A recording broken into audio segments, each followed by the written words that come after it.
Assalamualaikum warahmatullahi wabarakatuh. Nama saya Wahidatul Mas'ulah. Saya dari kelas 5 PAIC. Di sini akan menjelaskan materi tentang perencanaan pembelajaran. Mungkin lebih lanjutnya disimak bersama-sama ya. Di slide kedua ini saya akan menyampaikan materi apa saja yang harus kita bahas. Yang pertama yaitu ada pengertian perencanaan pembelajaran, yang kedua ada peranan perencanaan pembelajaran, yang ketiga ada pentingnya perencanaan pembelajaran, yang keempat ada prinsip-prinsip perencanaan pembelajaran, dan yang terakhir ada tujuan dan fungsi perencanaan pembelajaran. Oke, kita bahas untuk materi yang pertama yaitu pengertian perencanaan pembelajaran. Di sini perencanaan pembelajaran merupakan catatan hasil pemikiran awal seorang guru sebelum mengelola proses pembelajaran. Perencanaan pembelajaran merupakan persiapan mengajar yang berisi hal-hal yang perlu atau harus dilakukan oleh guru dan siswa dalam melaksanakan kegiatan pembelajaran yang antara lain meliputi unsur-unsur yaitu pemilihan materi, metode, media, dan alat evaluasi.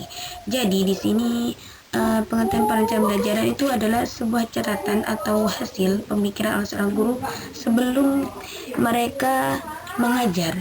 Jadi sebelum mereka menyampaikan materi terhadap siswanya, mereka harus memiliki persiapan terlebih dahulu, yaitu rencana mau seperti apa kan kelas nanti, materi apa yang harus disampaikan, mungkin metode seperti apa yang mau disampaikan ya gitu.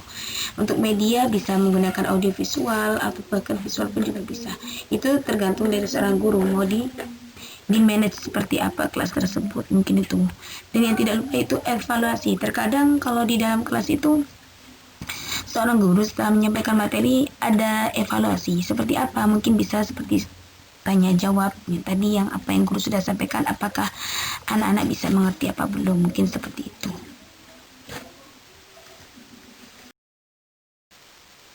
Selanjutnya di pembahasan kedua yaitu ada peranan perencanaan pembelajaran. Perencanaan pembelajaran itu mempunyai peran sebagai acuan bagi guru untuk melaksanakan kegiatan pembelajaran agar lebih terarah dan berjalan efektif dan efisien. Dengan perkataan lain, perencanaan pembelajaran berperan sebagai skenario atau proses pembelajaran. Jadi perencanaan pembelajaran ini sangatlah berperan bagi seorang guru di dalam kelas, karena andaikan tidak ada rencana sebelum seorang guru masuk dalam kelas, terkadang kita bingung nanti mau menyampaikan apa karena tidak ada acuannya, tidak ada rencananya mau digimanakan dulu, materi apa yang mau diajarkan gitu. Jadi peranan perencanaan pembelajaran ini adalah sebuah persiapan bagi seorang guru sebelum menyampaikan materi kepada seorang peserta didik, mungkin seperti itu, agar kegiatan belajar mengajar dalam kelas tidak monoton, berjalan dengan lancar gitu, efektif dan efisien, mungkin seperti itu.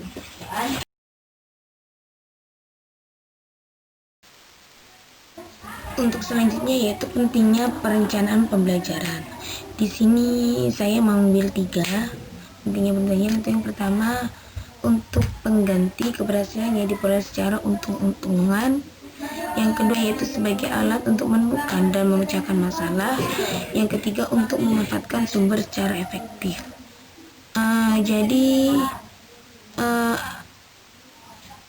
Di sini pentingnya perencanaan pembelajaran itu kalau kita jalankan, jika dijalankan oleh seorang guru itu akan berefek baik gitu terhadap peserta didik gitu, pasti akan berhasil di dalam kelas dalam menyampaikan materi karena mereka sudah ada persiapan gitu, tidak langsung tiba-tiba masuk kelas seperti itu. Jadi sebelum seorang guru itu menyampaikan ke kelas, mereka sudah ada rencana, sudah ada persiapan. Jadi itu nanti di kelas akan menghasilkan pembelajaran yang maksimal gitu, tidak terarah gitu, maksimal dan terarah karena sudah jelas mau apa yang mau disampaikan, sudah jelas metode apa yang mau dipakai, mau ada evaluasi seperti apa gitu.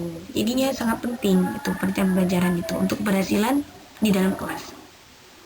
Yang kedua itu sebagai alat untuk menemukan dan memecahkan masalah.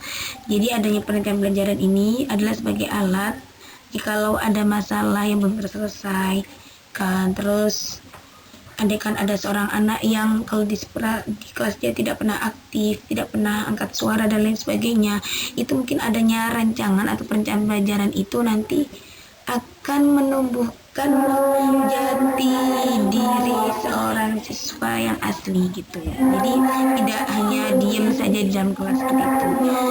Yang ketiga yaitu ada untuk memanfaatkan sumber secara efektif. Jadi adanya perencanaan ini akan memanfaatkan sumber secara efektif, yaitu sumber dari mana, dapat referensi dari mana seperti itu. Jadi seorang guru itu benar-benar mempersiapkan materinya. Untuk selanjutnya kita membahas prinsip-prinsip perencanaan pembelajaran. Yang pertama itu menetapkan apa yang mau dilakukan oleh guru, kapan dan bagaimana cara melakukan dalam implementasi pembelajaran. Yang kedua dan membatasi sasaran atas dasar tujuan instruksional khusus dan menetapkan pelaksanaan kerja untuk mencapai hasil yang maksimal melalui proses penentuan target pembelajaran. Yang ketiga, mengembangkan alternatif-alternatif yang sesuai dengan strategi pembelajaran. Dan yang terakhir yaitu mengumpulkan dan menganalisis informasi yang penting untuk mendukung kegiatan pembelajaran.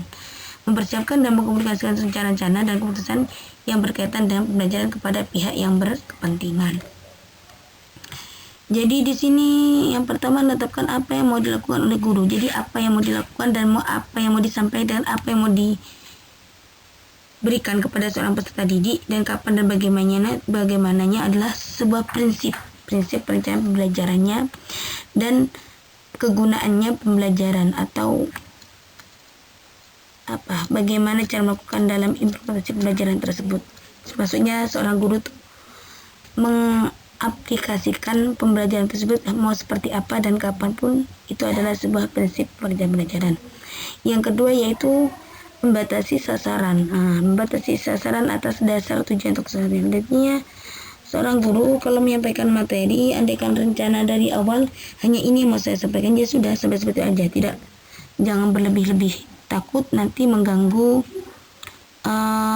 konsentrasi peserta didik. Jadi sesuai target pembelajarannya mau seperti apa, mungkin cukup sampai situ saja gitu. Terus yang nomor 3 itu mengembangkan alternatif yang sesuai dengan strategi. Jadi alternatif yang ada di sekeliling mereka yang seorang peserta didik punya itu dikembangkan gitu. Jadi sesuai dengan strategi pembelajarannya.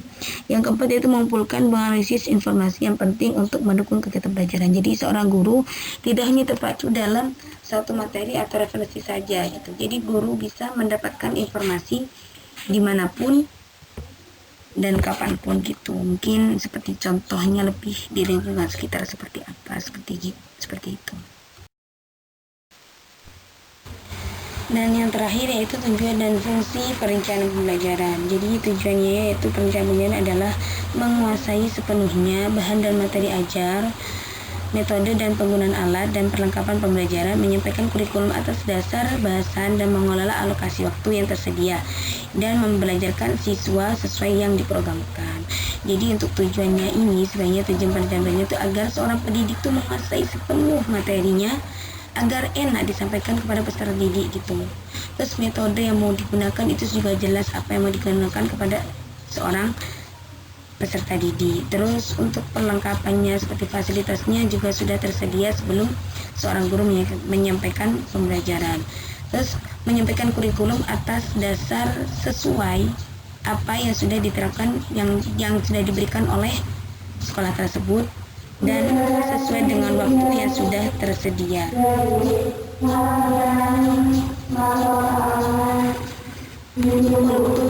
Selanjutnya yaitu fungsi. Fungsi itu yang pertama yaitu mengorganisasikan dan mengakomodasikan kebutuhan siswa secara spesifik, membantu guru dalam memetakan tujuan yang hendak dicapai, membantu guru dalam mengurangi kegiatan yang bersifat trial dan error dalam mengajar. Jadi gitu mungkin fungsinya, bisa dibaca sendiri dan pelajari. Mungkin itu saja. Mungkin cukup sekian itu presentasi dari saya. Kurang lebihnya saya mohon maaf. Mungkin bisa ditanyakan di diskusi selanjutnya. Dari saya terima kasih. Wassalamualaikum warahmatullahi wabarakatuh.